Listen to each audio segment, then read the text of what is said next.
This comment right here is a fantastic educational opportunity to learn how to unpack popular conservative straw man arguments. So let's get into that. I had actually blocked this commenter yesterday because I knew that I did not have time to address these bad faith arguments, and I did not want them sitting in my comments all day for people to get into before I was able to address them. I do have the time now, so I definitely want to use it as an educational opportunity, but just know that I do have a policy of not letting people use my platform to promote their harmful rhetoric, so I will be blocking people in my comments who do that. Okay, so first of all, what is a straw man argument? A straw man argument happens when somebody does not have a good rebuttal to what you are arguing.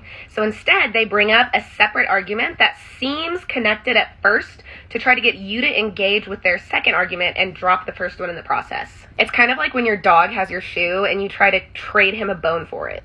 Because leftist social policies are typically data-driven in a way that conservative social policies are not, you see a lot of straw man arguments coming out of right-wingers in regards to social policy. This one in particular is really popular, so let me show you how to break that down. So this comment is in response to me stating that getting or being clean and sober should not in any way be tied to housing. We should house people in active addiction without making it a requirement for them to get clean. Now, this is called a housing first strategy. It is the suggested strategy of the U.S. Department of Housing and Urban Development because it is very data driven. Not only is it more humane, but it saves taxpayers money in comparison to letting people continue to be unhoused. Because there is no data driven rebuttal to we should house people in active addiction, we then get this argument. This argument is working off of a couple of different flawed assumptions, and I want you to be able to understand how to root through and unpack those. So first off, this argument is running off the assumption that housing scarcity is a big problem and that addicts cannot be housed unless you give them some of your housing. This is meant to incite your lizard brain resource guarding mindset